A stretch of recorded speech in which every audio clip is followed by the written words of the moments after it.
बिस्मिल्लाहिर्रहमानिर्रहीम। अस्सलाम वालेकुम स्टूडेंट्स, वेलकम करता हूँ आपके अपने चैनल के नर्स में।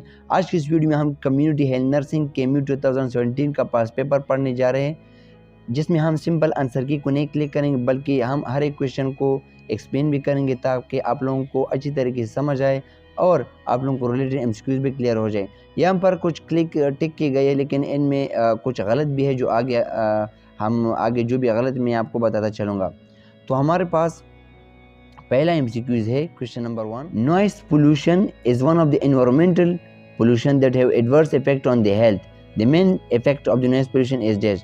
नॉइस पोल्यूशन, जैसे कि आप लोगों ने स्लाइड में पढ़ा होगा कि ये एनवायरमेंटल पोल्यूशन है, लेकिन हमारे किस चीज़ को इफेक्ट करती है? Option A heart problem, option B hearing loss, option C kidney loss, option D liver problems. तो हमारे पास कौन सा ऑप्शन आता है? नॉइस पोल्यूशन एयर के साथ रिलेटेड है, तो हमारे पास ऑप्शन बी आता है, हेयरिंग लॉस। हमारे पास क्वेश्चन नंबर 2 है, following mechanism are true for the natural ventilation except.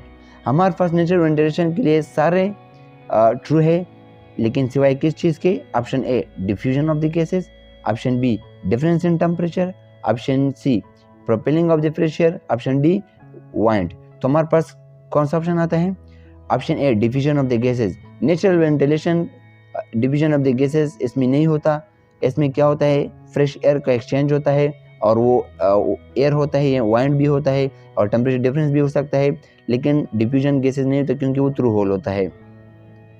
हमारे पास क्वेश्चन नंबर 3 है, you are working in organisation. आप एक ऑर्गेनाइजेशन में काम करते हैं दैट है सेंट्रल एयर कंडीशनिंग सिस्टम, जिसमें एयर कंडीशनिंग सिस्टम होता है। एंटरिंग टू द यूनिट, जब आप यूनिट में दाखिल होते हैं, you come to know that all the doors window are close. आप ये जानते हैं कि वहाँ पर सारे दरवाजे और खिड़कियाँ जब बंद होती है, however you feel quite comfortable, लेकिन फिर भी आप कंफर्टेबल महसूस करते हैं। Which ventilation system is working here. यहाँ पर कौन सा वेंटिलेशन सिस्टम काम कर रहा है? Option A air conditioning system, option B exhaust system, option C plenum system, option D combination of exhaust and plenum system. तो हमारे पास जब दरवाजे और खिड़कियाँ बंद होते हैं और फिर भी आप फील कंफर्टेबल महसूस करते हैं, तो हमारे पास वो एयर कंडीशनिंग सिस्टम होता है। जी हाँ। हमारे पास क्वेश्चन नंबर 4 है, the primary purpose of the community health nursing are all the following except. हमारे पास प्राइमरी जो पर्पस होता है कम्युनिटी हेल्थ नर्सिंग का, जो प्राइमरी पर्पस होता है वो सारे है, लेकिन एक नहीं है। कौन सा नहीं है? Option A to determine the health need of the family and community, option B to stabilise their economy. या जी हाँ, हमारे पास कम्युनिटी हेल्थ नर्सिंग का जो प्राइमरी पर्पस है वो है स्टेबलाइज देयर इकोनॉमी नहीं होता, बाकी सारे होते हैं। हमारे पास सारे ऑप्शन आते हैं, लेकिन to stabilise their economy option नहीं आता, क्योंकि इकोनॉमी के साथ कोई उनका वास्ता नहीं होता। हमारे पास क्वेश्चन नंबर 5 है, they suggest a share pattern of the feeling, behaviour and lifestyle together with close and frequent personal relationship with other. हम किस चीज़ में फीलिंग्स और बिहेवियर और लाइफस्टाइल दूसरों के साथ रिलेशनशिप में होते हैं और शेयर करते हैं, क्लोजली रिलेटेड है किस चीज़ में? ऑप्शन ए ऑर्गेनाइजेशन में, ऑप्शन बी एजुकेशनल इंस्टीट्यूट में, ऑप्शन सी रिलीजन में, ऑप्शन डी कम्युनिटी में। जी हाँ, हमारे पास कम्युनिटी में हम सारी फीलिंग्स को और लाइफस्टाइल और रिलेशनशिप को शेयर करते हैं दूसरों के साथ। हमारे पास क्वेश्चन नंबर 6 है, 3 agents that causes environmental hazards. आप लोगों ने स्लाइड में पढ़ा होगा, केम्यू की स्लाइड में, कि लाइन बाय लाइन यहाँ उठाया गया है। हमारे पास ऑप्शन ए आता है, chemical, physical and biological agent. ये आप लोगों की स्लाइड से उठाया गया है, ये इजी है। हमारे पास क्वेश्चन नंबर 7 है, primary purpose of the community health nursing is to help determine the health need of the dash. हमारे पास जो community health nursing primary purpose क्या होता है? Option A individual, option B family, option C community, option D all of the above. हमारे पास community में individual और फैमिली रहते हैं, और तो सारे बनकर कम्युनिटी बनाते हैं, तो हमारे पास primary purpose community health nursing का जो है वो है ऑल ऑफ द अबव। हमारे पास क्वेश्चन नंबर 8 है, अल्मा अता declaration is a famous international conference held by WHO and UNICEF and dash. हमारे पास अल्मा अता डिक्लेरेशन कब कॉन्फ्रेंस हुआ था? WHO ने जो हेल्ड किया था। हमारे पास ऑप्शन बी आता है, सितंबर 1978। बहुत ही इंपॉर्टेंट है, कई बार पास पेपर में रिवाइज हो चुका है। हमारे पास क्वेश्चन नंबर 9 है, which one is the not true for the physiological need of a house. यानी कि जब एक घर के लिए फिजियोलॉजिकल नीड सारे हो सकती है लेकिन एक ट्रू नहीं है, तो कौन सा ट्रू नहीं है? Option A, living room should be according to the number of the people, ये ट्रू है। It should have the good drainage for the water, ये भी ट्रू है। It should have a pucca floor, ये भी ट्रू है। It should have a garage, नहीं, क्योंकि अगर गैराज ना भी हो तो फिर भी physiological need of the house पूरे हो सकते हैं अगर इसमें जो सारे ऑप्शन है अगर ये आते हैं। तो हमारे पास ऑप्शन नंबर डी आता है, गैराज का ज़रूरी नहीं होता। हमारे पास क्वेश्चन नंबर 10 है, according to the nursing code of ethics, when working as a nurse and conflict come to between your client needs what family need and hospital policies you should first loyalty is to the dash. अगर कोई conflict आ जाता है आपके client और family और hospital की policy में, तो आपकी फर्स्ट प्रायोरिटी या लॉयल्टी किसके साथ होनी चाहिए? क्लाइंट्स, क्योंकि client is the most important thing. आपके लिए एक क्लाइंट का बहुत ज़रूरी होता है, आप उनको प्रायोरिटीज़ दें और उनका हेल्प करें। बाकी आप दूसरी फैमिली और हॉस्पिटल की भी आप ध्यान रखेंगे, आपकी प्रायोरिटीज़ में होंगे, लेकिन client is the first priority, आप लोगों को याद होना चाहिए। हमारे पास क्वेश्चन नंबर 11 है, the most serious environmental effect posed by hazard waste is dash. हमारे पास जो मोस्ट सीरियस एनवायरमेंटल इफेक्ट होता है, जो एनवायरमेंटल को ज़्यादातर नुकसान पहुंचाता है, वो कौन सा वेस्ट है? Option A, air pollution. Option B, contamination of the ground water. Option C, increase use of the land for the landfills. Option D, none of the above. हमारे पास एयर पोल्यूशन जो है बहुत ही हैजर्ड है environment को, तो ये आपको याद रहना चाहिए। हमारे पास क्वेश्चन नंबर 12 है, ancient method of the food preservation include. पहले लोग क्या इस्तेमाल करते थे फूड को प्रिजर्व रखने के लिए ताकि वो कई दिनों तक वो खाया जाए? तो कौन सा? Option A, pasteurizing and sterilization. Option B, canning, bleaching and irradiating. Option C, freezing and boiling. Option D, drying, smoking and fermenting. तो हमारे पास ऑप्शन डी आता है, क्योंकि पुराने ज़माने में फूड को प्रिजर्व रखने के लिए drawing, smoking and fermenting process use किया जाता था। हमारे पास क्वेश्चन नंबर 13 है, health is a state complete physical, mental, a social well-being, not merely absence of disease of the is defined by health। जो है वो डिफाइन किया गया है कि complete physical, mental and social well-being है, लेकिन ये नहीं है कि इसमें कोई डिजीज़ नहीं होता, बिल्कुल डिजीज़ भी हो सकता है। तो ये किसने डिफाइन किया था हेल्थ को? ये आपको याद रखना चाहिए, पाकिस्तान ने, अमेरिका ने, WHO ने या UN ने। तो हमारे पास WHO ने डिफाइन किया था कि हेल्थ एक ऐसा स्टेट है जिसमें आप फिजिकली, मेंटली और सोशली वेल बीइंग यानी कि अच्छे होते हैं, लेकिन इसका ये मतलब नहीं होता कि आप में कोई डिजीज़ नहीं होता। तो ये WHO ने पहले बार डिफाइन किया था।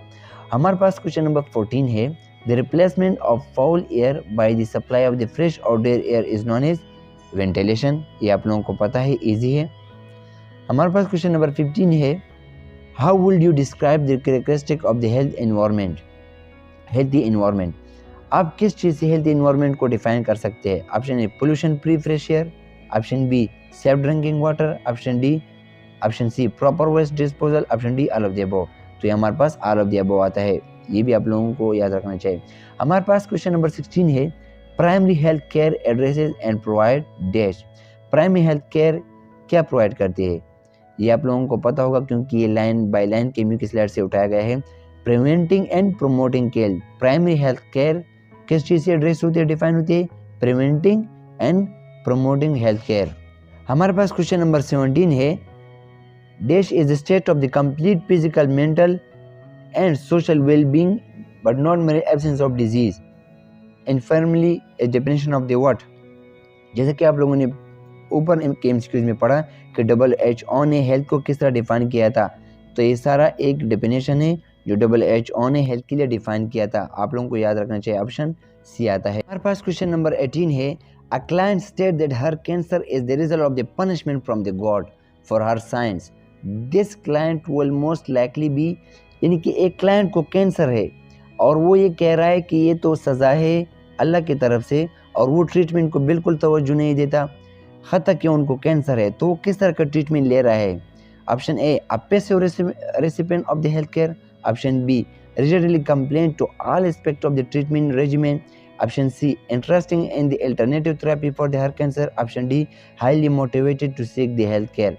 तो हमारे पास ऑप्शन ए आता है, क्योंकि क्लाइंट को कैंसर है लेकिन फिर भी वो एक्टिवली ट्रीटमेंट को लेना पसंद नहीं करता और वो तवज्जो ही नहीं देता, इंटरेस्टेड ही नहीं है एक्टिवली, तो हमारे पास वो पैसिवली ट्रीटमेंट को ले रहे हैं, तो हमारे पास ऑप्शन ए आता है। हमारे पास क्वेश्चन नंबर 19 है, development of the harmony with family, friends and contributed to the welfare of the human and environmental community is what। यानी कि फैमिली के साथ, फ्रेंड्स के साथ और दूसरे ह्यूमन के साथ एक हारमोनी रिलेशनशिप कम्युनिटी में जब आप बनाते हैं तो किस तरह का रिलेशनशिप या डायमेंशन होता है। हमारे पास option A emotional dimension, option B occupational dimension, option C spiritual dimension, option D social dimension. बिल्कुल सोशली आप इन सारे पर्सन के साथ, फ्रेंड्स, फैमिली और एनवायरमेंटल आप इंटरेक्ट करते हैं, तो हमारे पास सोशल डायमेंशन है। हमारे पास क्वेश्चन नंबर 20 है, a nurse who is planning a programme on lifestyle and behaviour change should include which topic in the programme. अगर कोई नर्स है वो प्लानिंग करे एक प्रोग्राम के लिए किस चीज़ पर, लाइफस्टाइल पर और बिहेवियर चेंजेस पर, तो किस टॉपिक को प्रोग्राम में उनको रखना चाहिए, प्रायोरिटी देनी चाहिए। Option A alcohol and drug abuse, option B health risk appraisal, option C smoking cessation, option D toxic and nuclear waste emission. तो हमारे पास स्मोकिंग सेसेशन एक बहुत ही इम्पॉर्टेंट टॉपिक है किसी भी कम्युनिटी में। सोशल जब आप कोई प्रोग्राम करते हैं, कोई प्रेजेंटेशन करते हैं, तो इसको इन्वॉल्व करना चाहिए, क्योंकि कॉमन प्रॉब्लम है, वर्ल्ड वाइड बहुत से लोग मर रहे हैं स्मोकिंग की वजह से। हमारे पास क्वेश्चन नंबर 21 है, what are the components of the primary health care except one. हमारे पास सारे कंपोनेंट है प्राइमरी हेल्थ केयर के, लेकिन सिवाय एक के, वो कौन सा है। Option A health education, option B food supply and proper nutrition, option C immunisation, option D low status of women. Option D low status of women के स्टेटस से कोई ताल्लुक नहीं है, क्योंकि यहाँ पर इकोनॉमी की बात की जा रही है, तो हमारे पास हेल्थ एजुकेशन देना ज़रूरी है, फूड सप्लाई न्यूट्रिशन के बारे में गाइडलाइन करनी चाहिए इम्यूनाइजेशन से, लेकिन economy low status of the women और मैन के बारे में कोई बात नहीं की जाती। हमारे पास क्वेश्चन नंबर 22 है, व्हाट आर दी ऑब्स्टिकल, क्या रुकावट है implementation primary health care strategy. तो प्राइमरी हेल्थ केयर स्ट्रेटजी में कौन सी रुकावट है। Option A resist to change and low political well, बिल्कुल हमारे पास पॉलिटिकल यानी कि जो पॉलिसीज होती है उनकी कोई इकदाम नहीं होती या रेजिस्ट करते हैं, तो उनकी वजह से है प्राइमरी हेल्थ केयर में प्रॉब्लम है। Option B misconception of the PHC concept, primary health care के बारे में कोई misconception. Option C natural and man-made disaster, option D A and B. तो हमारे पास ऑप्शन डी जो रुकावट है वो है पॉलिटिकल और PHC के बारे में मिसकंसेप्शन। नेचुरल डिजास्टर के बारे में कोई इस तरह कोई रुकावट ही नहीं है, क्योंकि प्राइमरी हेल्थ केयर में प्राइमरी जो प्रिवेंटिंग और प्रमोटिंग है उसकी बात की जाती है। हमारे पास क्वेश्चन नंबर 23 है, the nurse would like to start the meaning and conservation with community leader and people to initiate the vaccination program. Which principle of the primary health care she is applying? Primary health care के कुछ principal है जिसके base पर primary health care काम करती है। तो हमारे पास जब कम्युनिटी के लीडर से बात की जाती है, नर्स बात करते हैं प्रिवेंशन और प्रमोशन के हवाले से, तो क्या करते हो।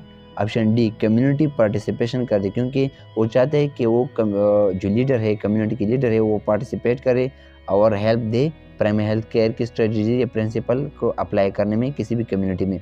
हमारे पास क्वेश्चन नंबर 24 है, this is essential health care based on the practical scientifically sound and socially acceptable method and technological made universally accessible to individual and families and community through their full participation is definition of the dash। जैसे कि आप लोगों ने 23 question round 23 में पढ़ा कि जब कोई पार्टिसिपेशन करते हैं कम्युनिटी में करना पड़ता है प्राइमरी हेल्थ केयर के प्रिंसिपल को अप्लाई करने में, तो ये प्राइमरी हेल्थ केयर का डेफिनेशन है, डेफिनेशन में आता है, ये आप लोगों को याद रखना चाहिए।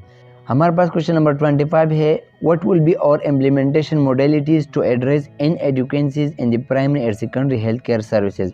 हमें कौन सी मोडेलिटीज़ इम्प्लीमेंट करनी चाहिए जो प्राइमरी और सेकेंडरी हेल्थ केयर सर्विसेज है उनको इम्प्रूव करने के लिए, जो कमियां हैं उनको पूरा करने के लिए। Option A, RHC BHU functioning will be upgraded.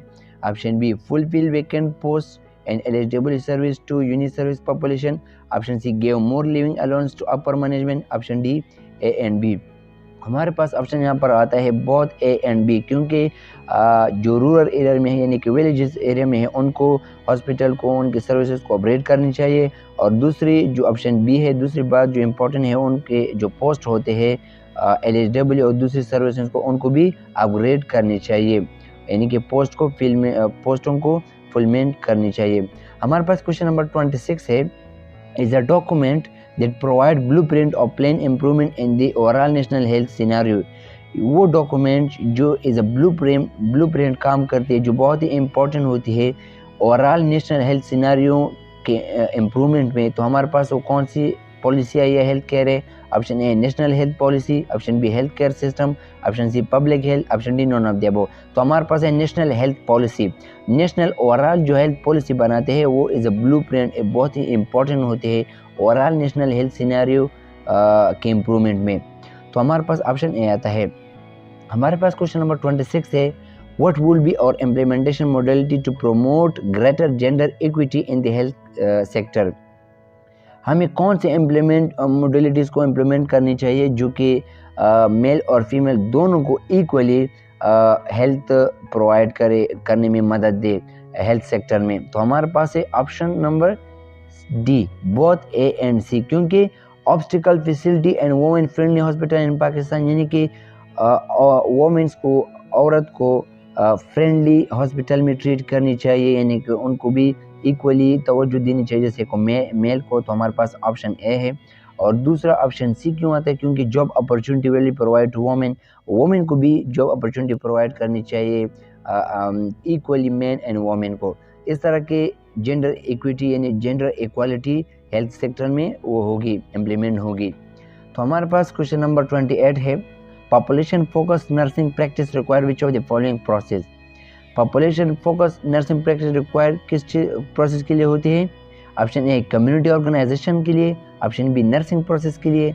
Option C, community diagnosis के लिए। ऑप्शन डी, एपिडेमियोलॉजी प्रोसेस के लिए। तो हमारे पास ऑप्शन सी आता है, कम्युनिटी डायग्नोसिस, यानी कि कम्युनिटी में आप डायग्नोस करते हैं, आप असेसमेंट करते हैं, जांच पड़ताल करते हैं, तो उसमें पॉपुलेशन नर्सिंग प्रैक्टिस जो होता है उन पर फोकस करते हैं जो नर्सिंग प्रैक्टिसेस है। तो हमारे पास है ऑप्शन सी, कम्युनिटी डायग्नोसिस।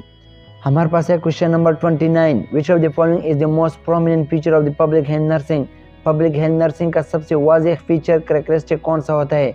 हमारे पास है option number D, public health nursing focus on preventive. Public health nursing में क्या होता है? फोकस होती है प्रिवेंशन में, डिजीज़ के प्रिवेंशन में, या किसी भी इन्वायरमेंट में चीज़ों को जो नुकसान पहुंचाते हैं, हैज़र्ड को, उनको प्रिवेंट करते हैं या एजुकेट करते हैं कम्युनिटी को। Not curative services, curative services provide नहीं करते as a public health nursing में। तो हमारे पास ऑप्शन डी आता है। हमारे पास क्वेश्चन नंबर 30 है, when the nurse determine whether the resource were maximized in implementing she is evaluating।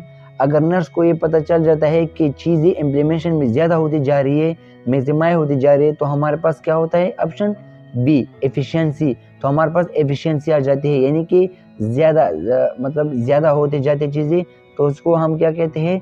Maximise चीज़ें होती जाती है इम्प्लीमेंटिंग में, तो एफिशिएंसी आ जाती है। तो हमारे पास ऑप्शन बी आता है।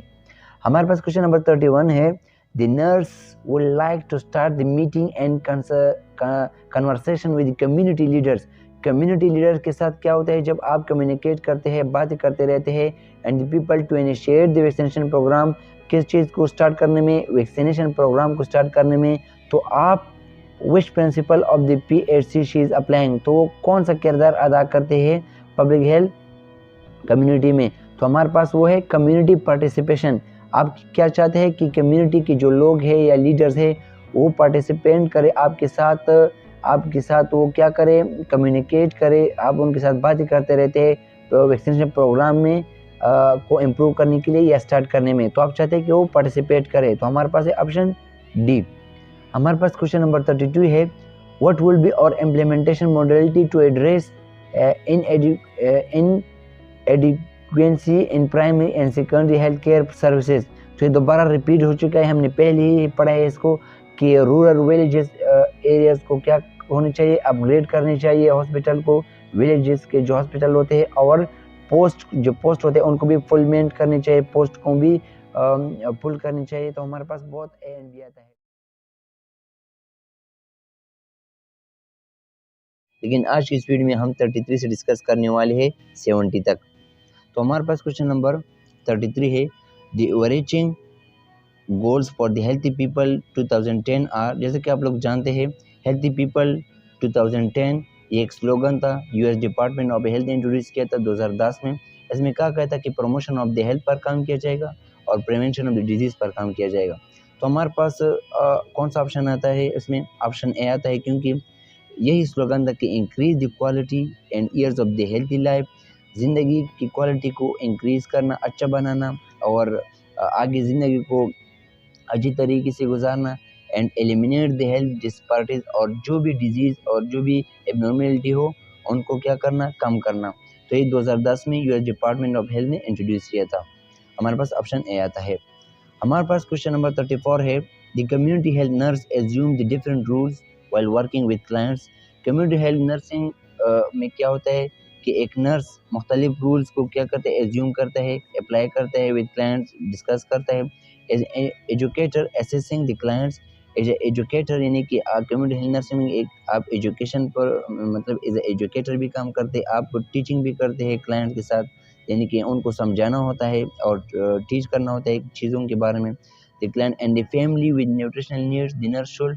तो जब आप क्लाइंट के साथ और फैमिली के साथ न्यूट्रिशन के बारे में डिस्कस करते हैं तो आपको उनसे क्या करना चाहिए। हमारे पास यहाँ पर ऑप्शन बी आता है, ask the client and family. Client और फैमिली से पूछना चाहिए what they think they should eat, कि वो क्या सोचते हैं खाने के बारे में, ताकि आपको पता चल सके और उस मुताबिक आप उसके साथ डिस्कस करें और आप उनको एजुकेट करें। तो हमारे पास यहाँ पर ऑप्शन बी आता है। हमारे पास क्वेश्चन नंबर 35 है, in community health the nurse work with clients from different population who are extremely vulnerable, which of the following clients from a vulnerable population currently appear to be at the greatest risk। जब आप as a nurse community में काम करते हैं तो कौन से लोग सबसे ज़्यादा हाई रिस्क पर होंगे, वो क्या करते होंगे, इस तरह की चीज़ें जो सबसे ज़्यादा रिस्क पर होते हैं। तो हमारे पास ऑप्शन डी आता है, वो लोग जो सब्सटेंस को गलत तरीके से इस्तेमाल करते हैं, यानी कि एज अ ड्रग, जैसे कि कोकेन, चर्स या marijuana। फिर अप्रेनिला वो चीज़ें होती है जिससे ड्रग्स गलत तरीके से बनाए जाते हैं, तो वो लोग जो ड्रग्स को इस्तेमाल करते हैं बुरी तरीके से, तो हमारे पास वो लोग सबसे ज़्यादा रिस्क पर होते हैं। हमारे पास क्वेश्चन नंबर 36 है, a client has a history of the gastrointestinal disease with 8 hospitalisation और द पास्ट 21 ईयर पीरियड। एक क्लाइंट है, उसको GIT का प्रॉब्लम है और वो 8 बार हॉस्पिटलाइज हो चुका है अपनी 21 साल की उम्र में। He eats well balanced diet that keep his GI symptoms suppressed, और वो क्या करता है, वेल बैलेंस्ड डाइट लेता है ताकि GIT डिजीज़ के जो सिम्टम उसको सप्रेस किया जाए। Which level of the prevention correspond to his dietary management. तो उसके डाइटरी मैनेजमेंट जो बैलेंस है उसको कौन से लेवल की प्रिवेंशन करनी चाहिए। हमारे पास ऑप्शन ए आता है, primary prevention. As a nurse आपको चाहिए कि आप प्राइमरी जो चीज़ें उनको नहीं खानी चाहिए और जो हेल्थी फूड उनको खाना चाहिए, आप उनको एजुकेट कराएं और प्राइमरी प्रिवेंशन के बारे में एजुकेट कर दें। हमारे पास ऑप्शन ए आता है। हमारे पास क्वेश्चन नंबर 37 है, it is impossible that critically aspect of the healthy people 2010 be incorporated into health care dietary in the community. One of the overall goals of the plan is to, जैसे कि आप लोग जानते हैं healthy people 2010 ये एक slogan था US department of health का, जिसमें quality of life, healthy life and quality of increase the healthy life. तो ये इनका गोल था। तो हमारे पास कौन सा ऑप्शन आता है? Option D, all of the above. Increase life expectancy, ज़िंदगी को बढ़ाना, यानी कि वो चीज़ें प्रोवाइड करना जिससे ज़िंदगी अच्छी तरीके से गुजर जाए। Decrease the health care cost, health care cost को डिक्रीज़ करना, यानी कि आसानी से मुयसर हो वो चीज़ें जो हेल्थ को प्रमोट कर सके ताकि हर गरीब और अमीर आदमी ने। Option C, promote the manage care organisation, और वो ऑर्गेनाइजेशन जो मैनेजमेंट यानी कि हेल्थ केयर सिस्टम है उन ऑर्गेनाइजेशन को क्या करे? इम्प्रूव करे। तो जी हाँ, हमारे पास ये सारे गोल्स थे। हमारे पास क्वेश्चन नंबर 38 है, how many principal of the PHC primary health care exist. हमारे पास कितने प्रिंसिपल होते हैं PHC का, प्राइमरी हेल्थ केयर के? हमारे पास 5 है। आप लोगों को याद होनी चाहिए कि हमारे पास 5 है प्राइमरी हेल्थ केयर के प्रिंसिपल। हमारे पास क्वेश्चन नंबर 39 है, dash provide secondary level of referral care to the patient include those referred by the RHC, RHU, LHW and other primary health facility. Primary care facility जैसे कि आप लोग जानते हैं वो हॉस्पिटल जो विलेज या रूरल हॉस्पिटल होते हैं, जो सतह पर होते हैं, विलेज सतह पर, तो प्राइमरी उनसे जब वो पेशेंट को डिस्चार्ज किया जाता है या उनसे ट्रीट नहीं करा जाता तो फिर सेकेंडरी लेवल पर वो पेशेंट को एडमिट किया जाता है। तो कौन से आते हैं उसमें? डिस्ट्रिक्ट हेडक्वार्टर हॉस्पिटल, DHQ, आपको याद रखना चाहिए।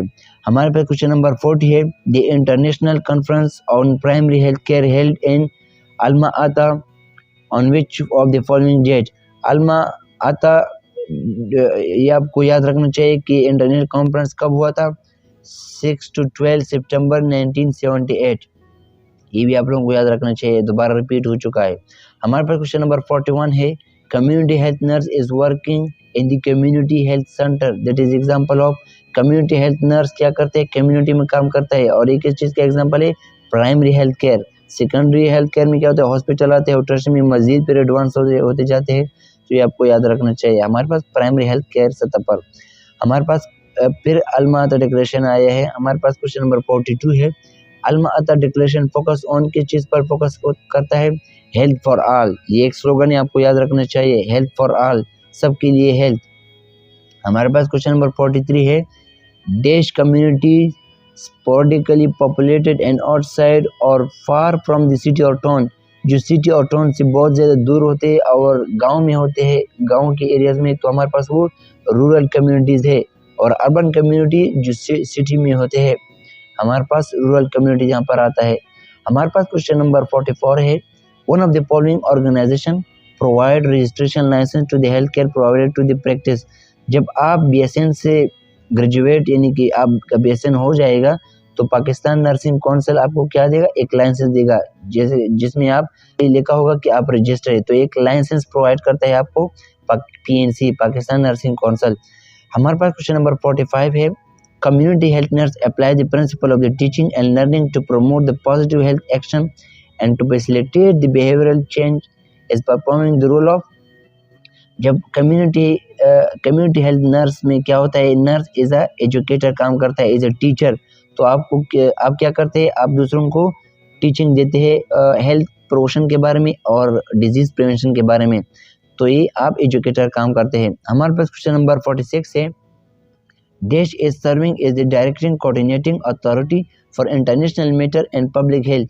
इंटरनेशनल सतह पर जो पब्लिक जो हेल्थ के लिए जो इकदाम किए जाते हैं, अथॉरिटी जो होती है उसके पास वो कौन सा इदारा है? WHO, इंटरनेशनल सतह पर, आपको याद रखना चाहिए, 1948 में बना था।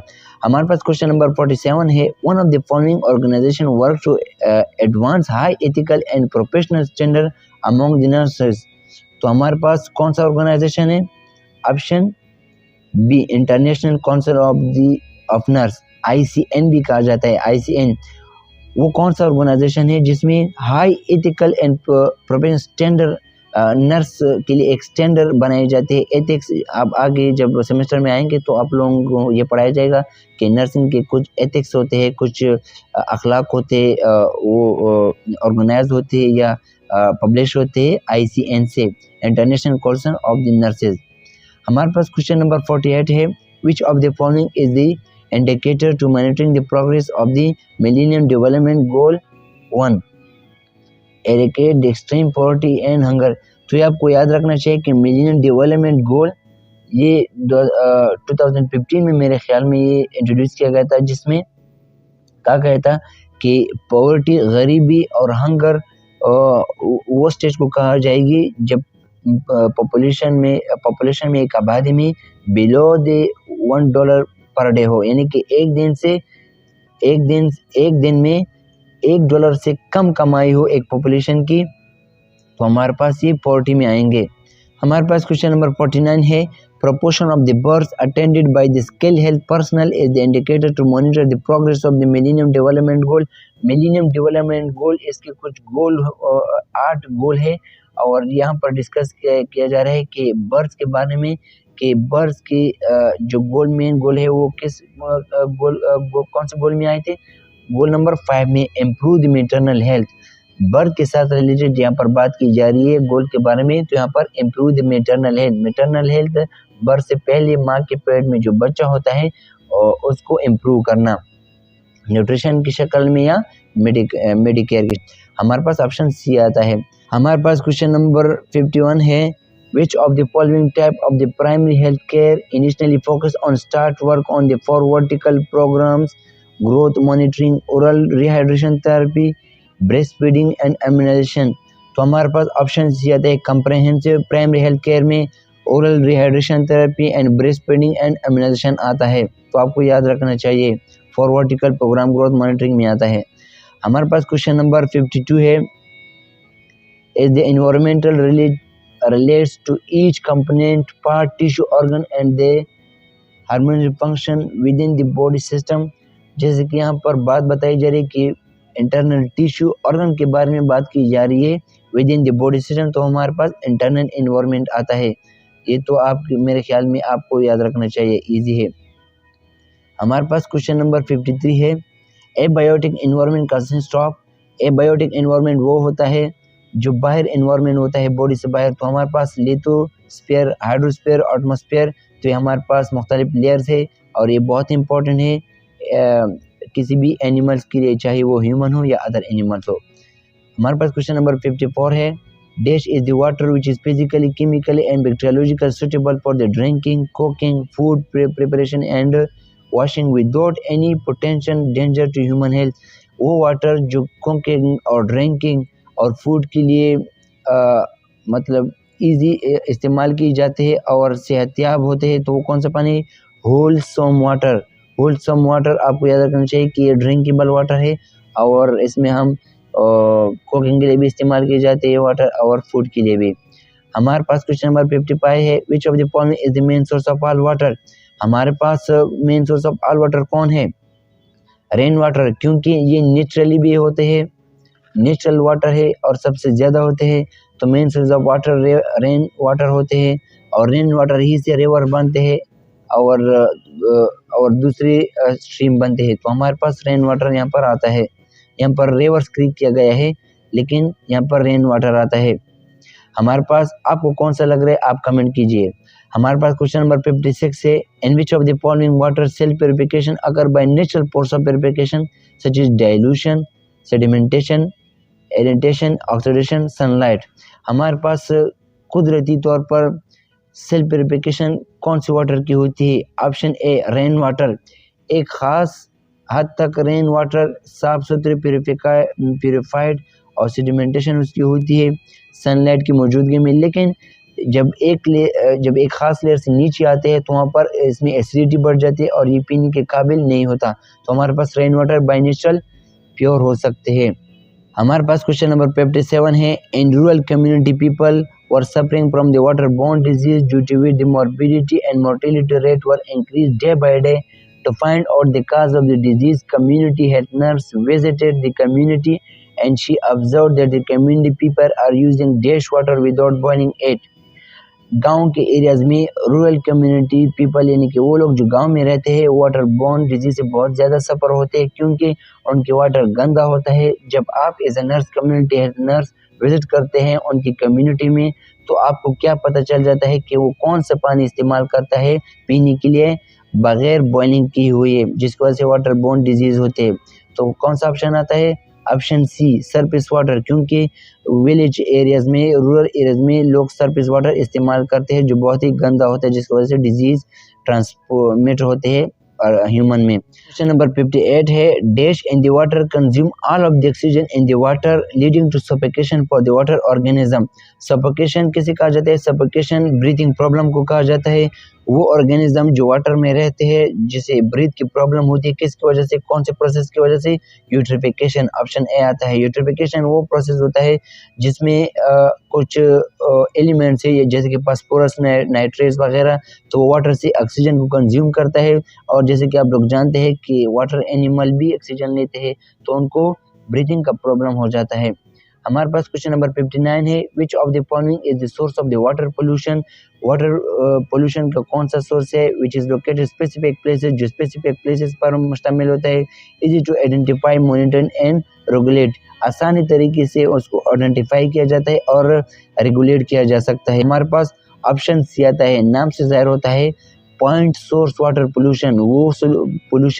वो वाटर पोल्यूशन जो एक ख़ास पॉइंट पर होता है, एक जगह पर, जो इजी तरीके से आप उसको टिक भी कर सकते हैं और और आइडेंटिफाई भी कर सकते हैं।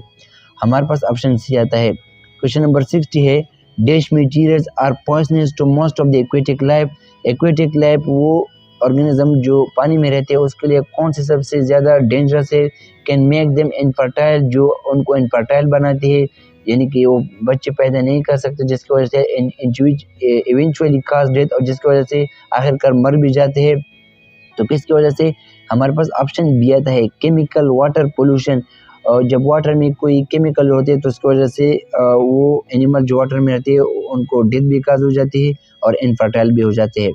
हमारे पास क्वेश्चन नंबर 61 है in which of the following water irrigation run off from the agriculture field causes the high nitrate content in the dash. जब वो एग्रीकल्चर फील्ड जब उनमें कोई सरा वगैरह होता है, यानी कि फर्टिलाइजेशन होती है उसमें, तो उसकी वजह से नाइट्रेट कंटेंट बहुत ही ज़्यादा किस पानी में आते हैं? ग्राउंड वाटर में। ग्राउंड वाटर में जो अंडर सॉइल होते हैं, ज़मीन के अंदर होते हैं, तो जब एग्रीकल्चर में कोई फर्टाइल जरखेज़ी के लिए सरा वगैरह डालते हैं तो वो पानी में अंदर जाता है ग्राउंड वाटर में, तो उसकी वजह से वो हाई नाइट्रेट्स वाटर बन जाती है जो बहुत ही नुकसानदेह होती है एक्वेटिक लाइफ के लिए और हमारे लिए। हमारे पास क्वेश्चन नंबर 62 है one of the following is the outreach the community based services which focus on the immunisation, sanitation, malaria control, maintenance and child health and family planning first level. हमारे पास फैमिली प्लानिंग और child health ये first level पर किए जाते हैं community based services में, तो जिसमें इम्यूनाइजेशन, वैक्सीनेशन भी होती है फर्स्ट लेवल पर, आपको याद रखना चाहिए। हमारे पास क्वेश्चन नंबर 63 है boiling water for dash minute kill all organism remove hardness water and soft water is produce.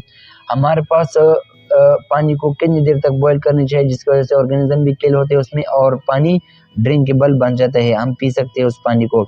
Option A आता है 5 to 20 मिनट्स हम जब बॉईल करते हैं तो पानी साफ हो जाता है। हमारे पास क्वेश्चन नंबर 64 है dash are good for dispensation small quantities of water. Microorganism को किल करने के लिए और वाटर को पीने के लिए बनाने के लिए तो हम एक स्मॉल में क्या डालते हैं? Chlorine tablets. ये टंकियों वगैरह में भी डाले जाते हैं और ये बहुत इंपॉर्टेंट होते हैं पानी को साफ सुथरा और डिसइंफेक्टेंट रखने के लिए। हमारे पास क्लोरीन टेबलेट्स आते हैं।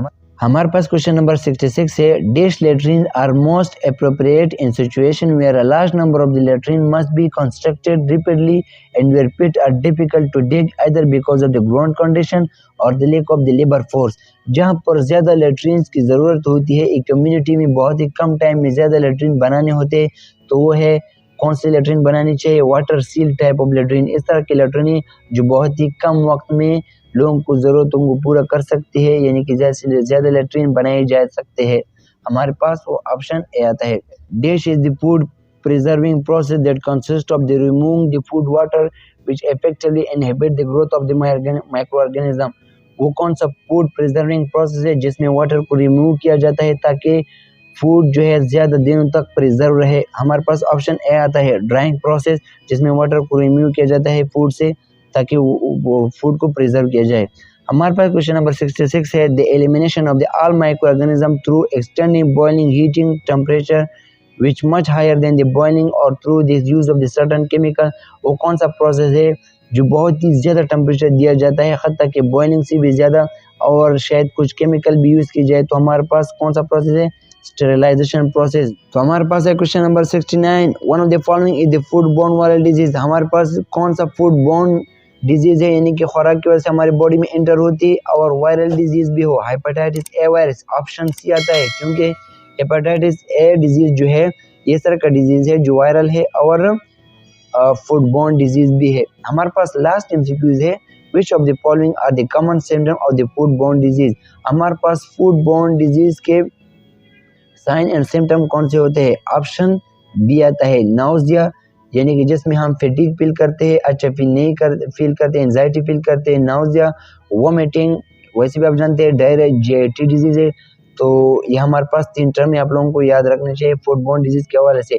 तो ये था हमारे पास कम्युनिटी हेल्थ नर्सिंग का पास पेपर। उम्मीद करता हूँ कि आप लोगों ने इससे बहुत कुछ सीखा होगा और इंशाल्लाह हम जल्द से जल्द दूसरी पास पेपर की दूसरी पास पेपर को भी इंशाल्लाह आप लोगों के साथ शेयर करेंगे, ताकि आप लोगों को कम से कम वक्त में ज़्यादा से ज़्यादा फ़ायदा हो। तो अपना बहुत ख्याल रखिएगा, अपनी फैमिली के भी और मेरे चैनल के भी। अल्लाह हाफिज़।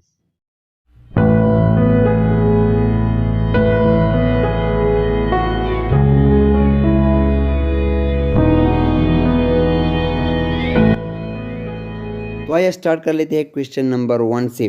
मोस्ट स्टूडेंट पूछते हैं कि सर आप वीडियोस अपलोड नहीं करते, लेकिन चूंकि उन्होंने चैनल को सब्सक्राइब नहीं किया है, बेल आइकन को क्लिक नहीं किया है, तो इसलिए उनको पता नहीं चल जाता कि मैंने कब वीडियो अपलोड की हुई है। तो आप सब्सक्राइब करें चैनल को ताकि आप लोगों को वीडियोज़ बर वक्त मिल सके। ओके जी, क्वेश्चन नंबर 1 है हमारे पास, it is a group of people having intimacy, informal relationship, common culture and living together in specific geographic boundaries. इस क्वेश्चन को डायरेक्टली चैप्टर नंबर 1 से उठाया गया है और ये डेफिनेशन है कम्युनिटी का। तो जहाँ पर group of people having intimacy mean love, informal relationship, common culture और स्पेसिफिक जियोग्राफी की बात आए तो वो हमारे पास डेफिनेशन है कम्युनिटी का।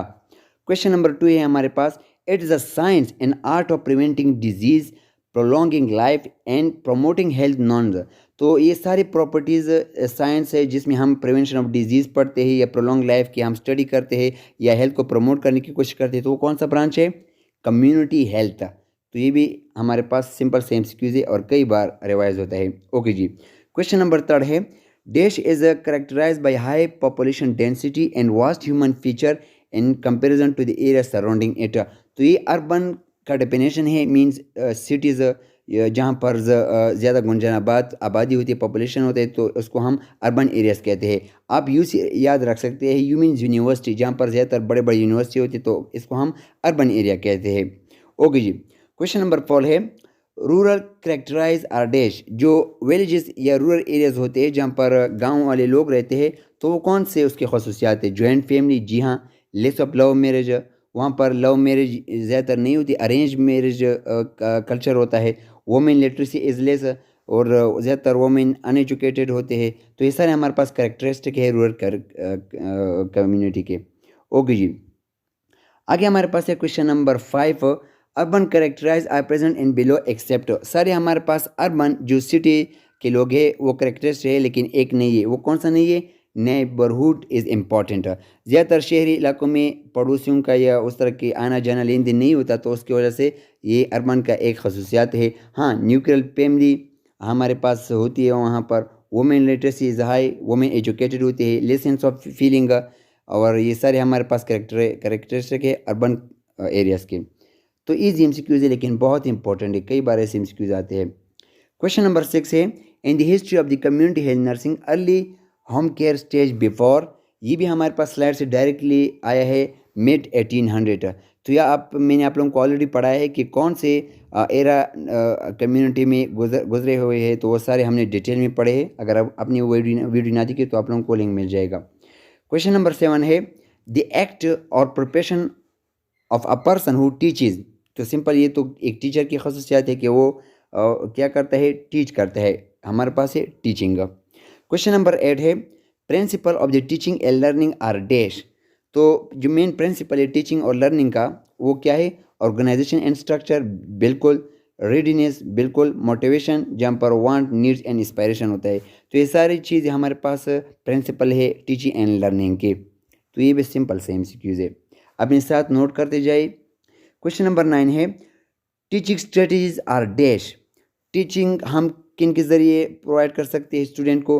फिल्म के ज़रिए, बिल्कुल, आजकल तो प्रोजेक्टर का ज़माना है। मास मीडिया, बिल्कुल, टेलीविज़न।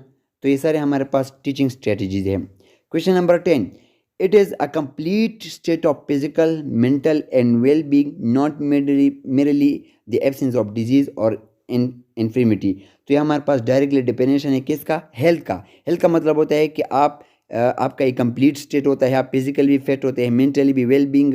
लेकिन इसका ये मतलब नहीं था कि आप में कोई डिजीज़ नहीं होगा। तो ये हमारे पास किसका डिपेंडेशन है? हेल्थ का। Question number 11, roles of the community health nursing in the community setting. एक कम्युनिटी हेल्थ नर्सिंग का कम्युनिटी में क्या रोल्स है? ये ऑप्शन अपने साथ लिख ली, ईजी है लेकिन इंपॉर्टेंट है। Health care provider, health educator, advocator, ये सारे हमारे पास कैरेक्टरिस्टिक है या रोल्स है एक कम्युनिटी हेल्थ नर्स के कम्युनिटी में। क्वेश्चन नंबर 12 है principle of the primary health care. हमारे पास मेन प्रिंसिपल कौन से प्राइमरी हेल्थ केयर के? ये भी हमने स्लाइड में पढ़े हैं। Manpower development, option B community participation, option C appropriate technology, option D all of the above. ये सारे हमारे पास प्रिंसिपल है प्राइमरी हेल्थ केयर के हवाले से, और ये हमने डिटेल में पढ़े हैं स्लाइड में। Question number 13, dash is defining the attainment of the level of health that will enable every individual to lead a socially productive life। तो ये हमारे पास डिपेंडेंशन है या ये हमारे पास एक नारा था हेल्थ फॉर ऑल का। हमने ऑलरेडी डिटेल में पढ़ा है कि सारे लोगों को वर्ल्ड वाइड हेल्थ प्रोवाइड करना और उनके सोशली प्रोडक्टिव लाइफ में इम्प्रूवमेंट लाना, ये किसका नारा था? Health for all. और ये अल्मा अता डिक्लेरेशन में हुआ था 1958 में। ओके जी। Question number 14, component of the primary health care are dash. कौन से कंपोनेंट है प्राइमरी हेल्थ केयर के? हमने रोज़ भी प्राइमरी हेल्थ केयर के पढ़े, तो अभी कंपोनेंट कौन से है? सॉरी, प्रिंसिपल पढ़े, अभी कंपोनेंट्स पढ़ने वाले हैं। Health education, prevention and controlling of the health problems, ये दोनों मेन कंपोनेंट है किसके? PHC की, प्राइमरी हेल्थ केयर के। ये बहुत इंपॉर्टेंट है। Question number 15, it is the abnormal condition of a person resulting due to deficient excess amount of food quantity और क्वालिटी। तो माल न्यूट्रिशन सिंपल सा डिफिनेशन है कि जब कोई फूड की हवाले से कोई एबनॉर्मलिटी या कोई डिफिशिएंसी आ जाए तो उसको हम माल न्यूट्रिशन कहते हैं। Question number 16, a state of the complete physical, mental and social well being and not merely absence of a disease or infirmity is defined by dash. ये जो हमने हेल्थ का डेफिनेशन पढ़ा, ये किसने किया था? WHO ने, वर्ल्ड हेल्थ ऑर्गेनाइजेशन ने किया था, और ये हमने ऑलरेडी ऊपर के MCQs में पढ़ा है। Question number 17, a state of complete physical, mental, ये दोबारा रिवाइज हो चुका है, WHO ने ये डेफिनेशन किया है। तो इस तरह MCQs रिवाइज होते हैं, बहुत इंपॉर्टेंट है। Question number 18, role of the community health nurse in a connection with water is dash. Option A survey of the water source in the community, water source के हवाले से सर्वे करना community में। Health education, advising properly method of storage and water disinfection. तो ये हमारे पास सारे कम्युनिटी हेल्थ नर्स के रोल है वाटर के हवाले से एक कम्युनिटी में। तो ये भी अपने साथ नोट कर ले। Hepatitis A and E are the example of dash water borne diseases, यानी कि ये वाटर की वजह से ट्रांसमिट होता है या इसका रिस्क होता है वाटर से, तो इसको हम क्या कहते हैं? Water borne disease. ओके जी। Question number 20, infant mortality means, infant mortality का क्या मतलब होता है? Death of the children under the 1 year. तो जब भी किसी का डेथ होता है अंडर द 1 ईयर, उसको हम क्या कहते हैं? Infant motility rate. ओके जी, आगे जाते हैं। आगे हमारे पास है क्वेश्चन नंबर 21, बहुत इंपॉर्टेंट है। Chlorination is which one method of the water purification. Chlorination कौन सा मेथड है जिसके जरिए हम वाटर को प्योरीफाई करते हैं? वो है केमिकल। केमिकल क्यों है? बिकॉज इसमें हम क्लोरीन केमिकल को इस्तेमाल कर लेते हैं। Question number 22, early diagnosis and curative services are the feature of the dash. देखिए जी, अर्ली डायग्नोसिस और क्यूरेटिव सर्विसेज दोनों जब कंबाइन आ जाए तो इसका मतलब है सेकेंडरी प्रिवेंशन। तो ये अपने साथ नोट कर ले। अगर हम कोई प्रिवेंटिव मेजर करते हैं किसी डिजीज़ के या प्रिवेंशन करते हैं प्राइमरी सतह पर, तो उसको हम प्राइमरी प्रिवेंशन कहते हैं। ये हमने स्लाइड में डिटेल से पढ़ा है। Question number 23, headquarter of the World Health Organization is situated in dash. Geneva Switzerland में। तो इस WHO का हेडक्वार्टर कहाँ पर है? जेनेवा में, जेनेवा।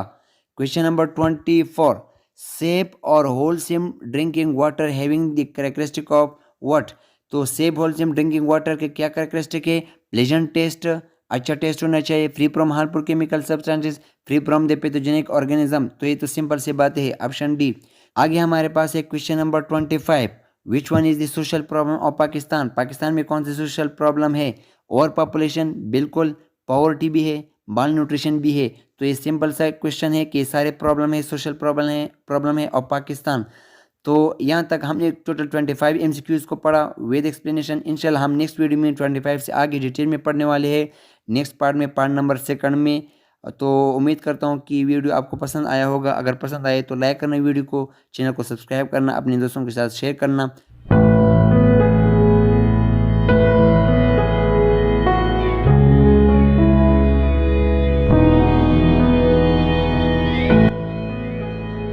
वीडियो को स्टार्ट कर लेते हैं क्वेश्चन नंबर 26 से। क्वेश्चन नंबर 26 है, the 3 goals to bring the nursing together worldwide, to advance the nurses and nursing worldwide and to influence the health policies are the goals of what? ये तीनों goals किसके थे? कि world wide nurse को इकट्ठा करना, nursing field को advance करना और हेल्थ पॉलिसीज़ को इन्फ्लुएंस करना। ये किसके गोल थे? ICN के, International council of the Nurses. अपने साथ नोट कर ले। Question number 27, all are the elements of the primary health care except dash.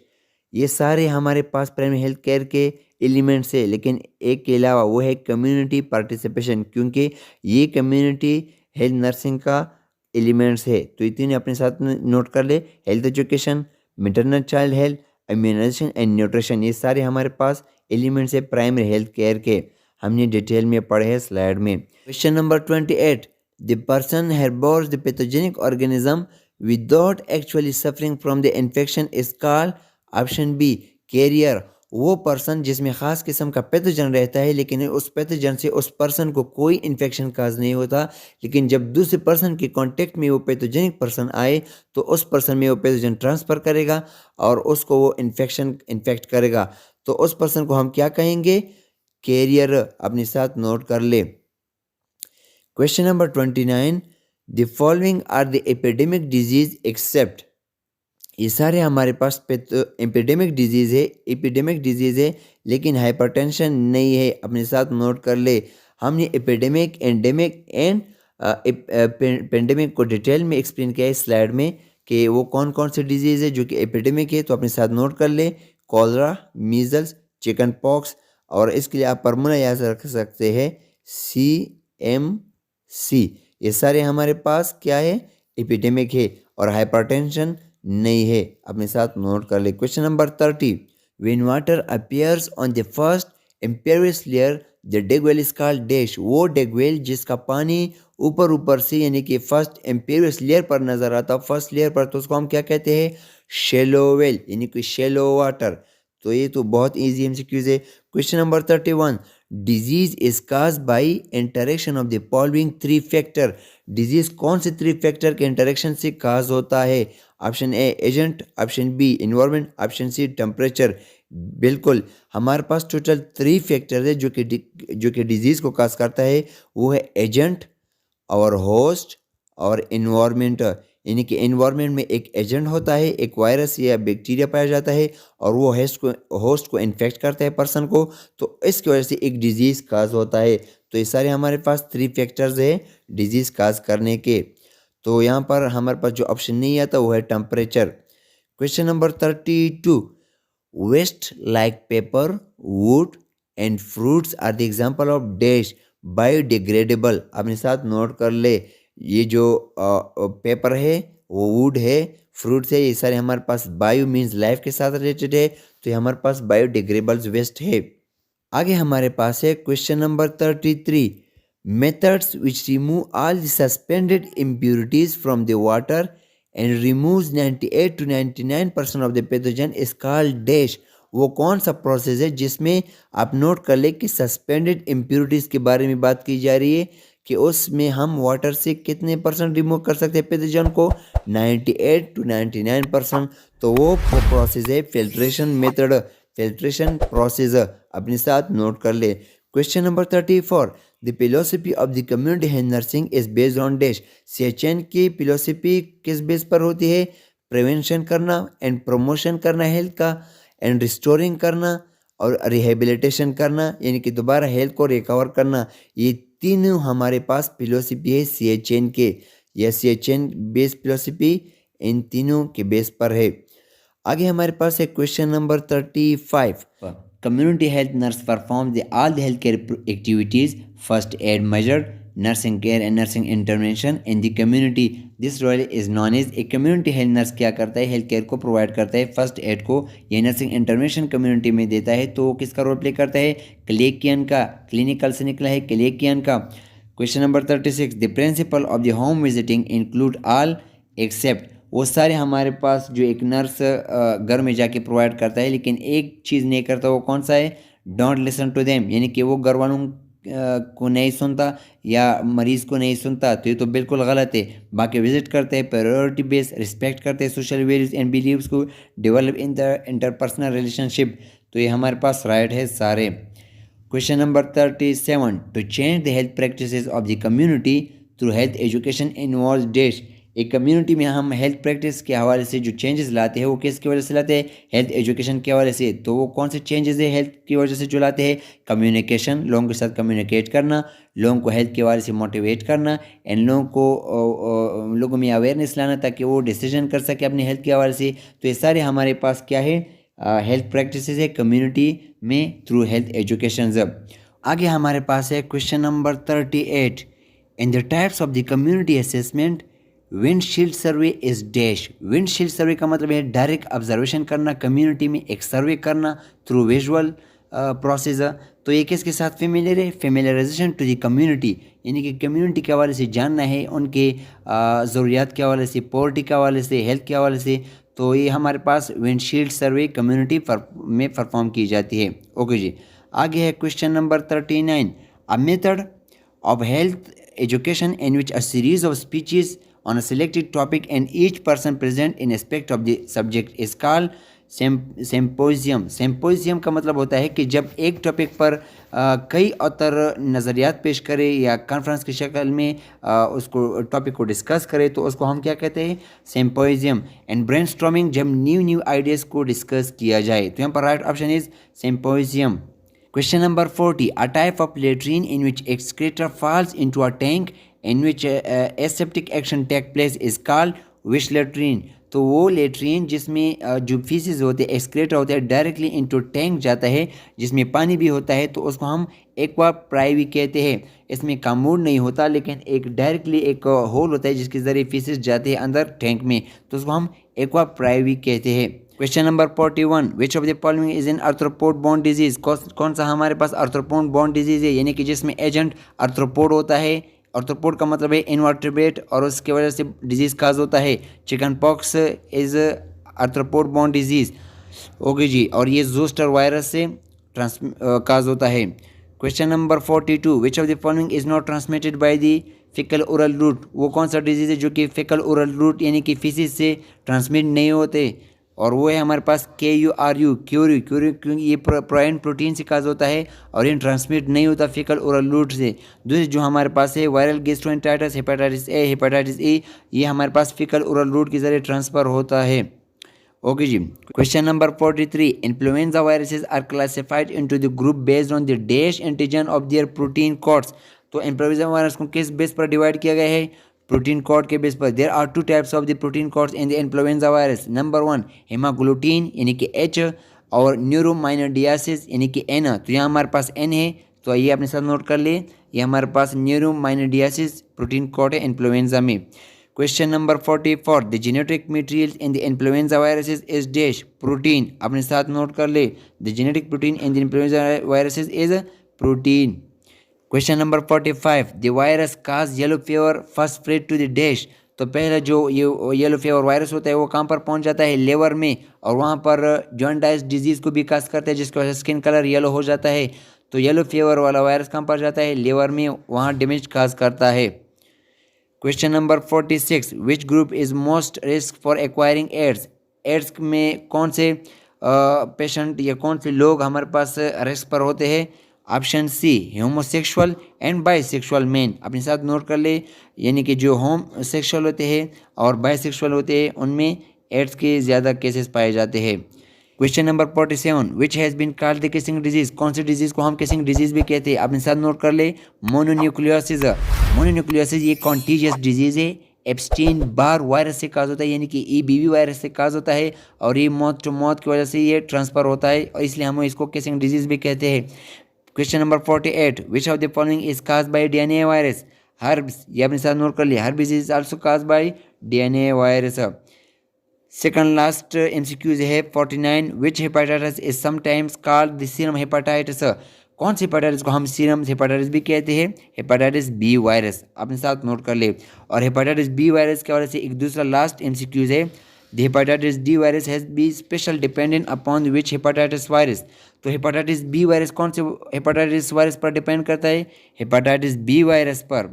और इसको हम सीरम हेपाटाइटिस भी कहते हैं। क्यों डिपेंड करता है, बिकॉज जब भी हेपाटाइटिस D वायरस काज होता है तो वो उस पेशेंट में काज होता है जिसमें ऑलरेडी हेपाटाइटिस B वायरस मौजूद होता है, बिकॉज उनके इन्फेक्शन के दौरान हेपाटाइटिस D के कुछ कंपोनेंट हेपाटाइटिस B पर डिपेंड करते हैं। तो इसलिए हेपाटाइटिस B ज़्यादातर उन लोगों में पाया जाता है जिन लोगों में हेपाटाइटिस B वायरस भी पाया जाता हो। तो ये हमारे पास टोटल 50 MCQs थी। उम्मीद करता हूँ कि आप लोगों को वीडियो पसंद आई होगी। अगर पसंद आई तो लाइक करना, चैनल को सब्सक्राइब करना।